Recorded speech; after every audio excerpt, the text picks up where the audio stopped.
Kayo po ay makipagbukasan sa akin sa aklat ng 2 Korinto 12:10. Pangalawang Korinto 12, verse 10.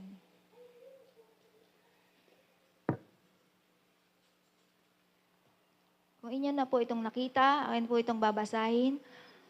2 Korinto verse 10. Alang-alang kay Kristo, ako'y may kasiyahan sa gitna ng mga kahinaan, mga pagkutya, mga kahirapan, pag-uusig at kagipitan. Sapagkat kapag ako ay mahina, doon ako nagiging malakas. Alam niyo po, nung nagkaroon ako ng shingles noon sa muka, sabi nung doktor, kahit sa ayaw at sa gusto ko, magtitiis ako ng sakit at kirot. Pero nung time na po yun, ang hindi po ako pinanghinaan ng loob. Kasi sabi ko kay Lord, Lord, binigay mo po ito sa akin, tulungan mo mapagtagumpayan ko to. Saka mas makapangyarihan po kayo dito sa sakit ko, mas makapangyarihan po kayo kaysa sa sakit ko. Kaya Lord, sa inyo ko po binibigay lahat. Yun po yung sabi ko kay Lord. Kaya kahit po ako nasa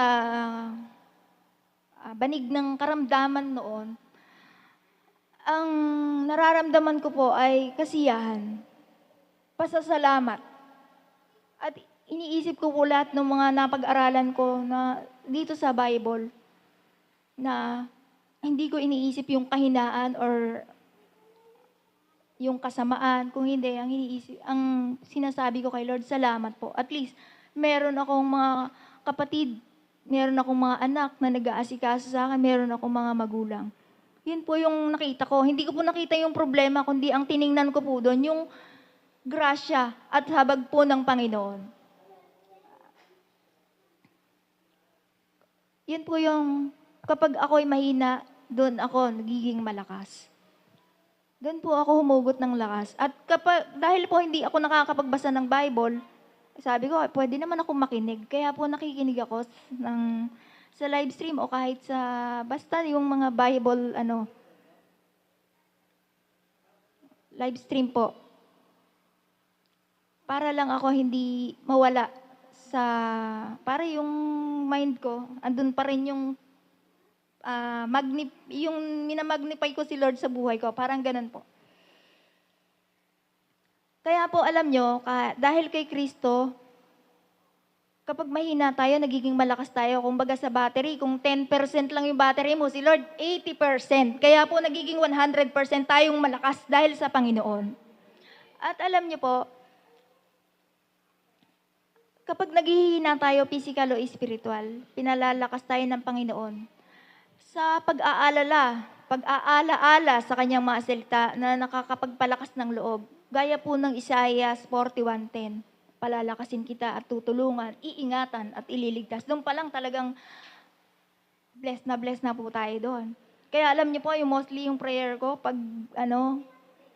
gaya nung sinabi ni Brother Jason, talagang pasasalamat. Pasasalamat kasi andyan siya palagi kapag may problema ka. Pinalalakas ka niya. Yung pag-uusig, andyan pa rin siya. Basta po sa Diyos natin dalhin lahat ng pagsubok sa ating mga buhay. Wala pong hindi tayo kayang gawin. Kasi si Lord Diyo po yung nagpapalakas sa atin at siya yung pinaghuhugutan natin ng lakas. Siya yung magiging panangga natin sa lahat ng mga problema, pagsubok. Kasama natin siya. Kaya po sa Diyos po ang papurit, pasasalamat. Kapag tayo yung nanghihina, doon tayo nagiging malakas dahil ang Panginoon ang nagpapalakas sa atin. Yun lamang po.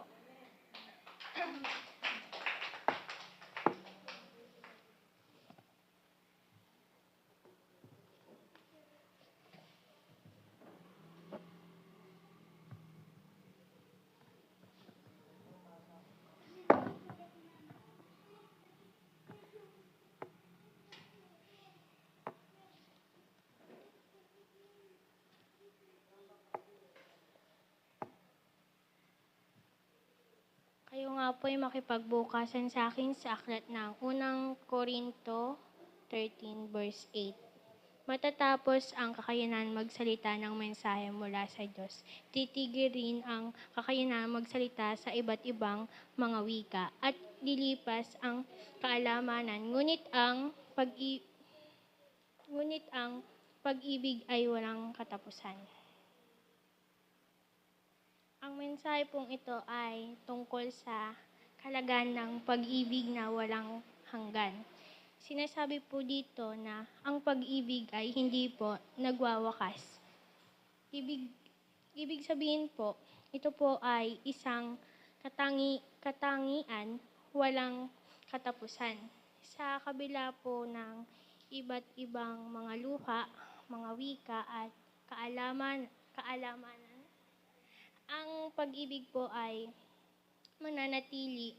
mananatiling mahalaga at hindi mawawala. Ito po ay isang paalala sa atin na ang pag-ibig po ay dapat na maging pundasyon ng ating mga gawin at relasyon sa bawat isa. Ito lamang po ang aking exhortation. Ipapasa ko na po sa kasunod.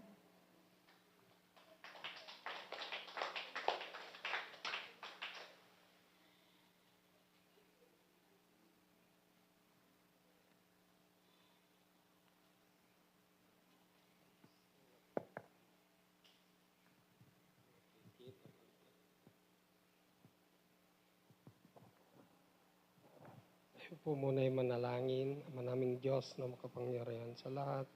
Maraming pong salamat sa gabing ito. Na pinagtipon-tipon muna naman kaming magkakapatid upang ikaw ay mapapuri at sambahin sa Spirit. Katotohanan. Panginoon, bigyan niyo po ako ng sapat na talino upang sa ganun, Panginoon, ay may hayag ko na naman po ang iyong banal na salita. At ito ay tumimo sa aming puso't kaisipan, may pamuhay na naman namin ayon sa iyong kalooban. Panginoon, patawad po sa aking mga kasalanan. Malaki man po o maliit, tayag man o lihim, salita man o gawa, inihingi ko po ng kapatawaran. Maraming pong salamat sa pangalan ni Jesus. Amen.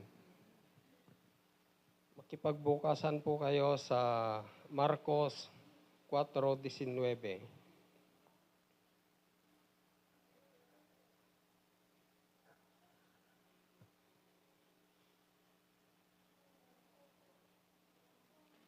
Kung nakita na po ninyo, ito po ang sinasabi.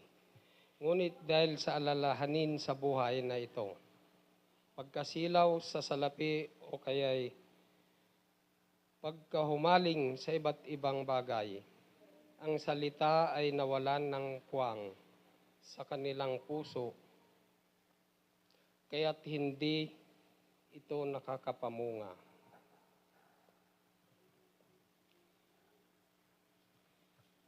Kaya po ang mga alalahanin natin sa buhay ay yun po ang nandadaya sa atin upang tayo ay makapaglingkod sa ating Panginoon ng tunay at tapat. Kapares po ng mga kalayawan sa mundong ito, yan po ang isa at ang mga Diyos-Diyosan ng kaabalahan. Isa po yan sa mga pumipigil sa atin upang tayo ay makapaglingkod ng totoo sa ating Panginoon. Hindi ba ang Panginoon ay siyang makapangyarihan sa lahat? Siyang nagbibigay sa atin ng buhay. Siyang lahat ng ating pangangailangan ay binibigay niya sa atin. Ba't pa natin hindi natin ang ating paglilingkod ay ipinagpapalit pa natin sa mga alalahanin sa buhay. Samantalang sabi nga niya, hindi kita iiwan ni pababayaan man.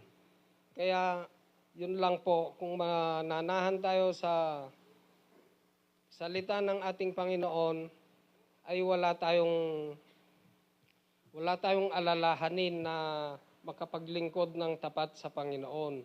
Magagawa natin lahat kung ano man ang gawain dito sa ating bahay panambahan.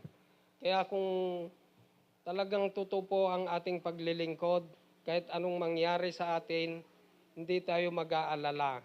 Kapares po sa akin, ang nangyari po sa akin, isang araw, motor po ako, dumaan po ako sa may tindahan ni Sister Nema. Sinagpang ako ng aso. 6 na ipin po, bumaon dito sa ita ko, dito sa ganito. Tapos na ganun, sabing ganun ni Sister Nema, magpa-ineksyon ka. Dahil sabi nung anak ko ganyan. Mas maganda pa raw yung makagat ng ahas na matawak kaysa sa kagatin ng asong hindi magpa-ineksyon, sabi niya ganon. Sister Nema naman, kalit naman ng pananampalataya ko, sabi kong ganon. Aso lang yon, kung yung ang COVID hindi ako nagpa-ineksyon, yung pangrabis ang i-ineksyon sa akin. Sabi ko, mas magaling pa ba yung Diyos sa tao? Tao lang na may anak mo, sabi ko kay Sister Nema tuloy. Paano nga sasabihin pang ganon? Di siyempre kanya-kanyang pananampalataya yan. Kung yung ang rabis, rabis pa i-ineksyon sa akin, baka yung pa ikamamatay ko.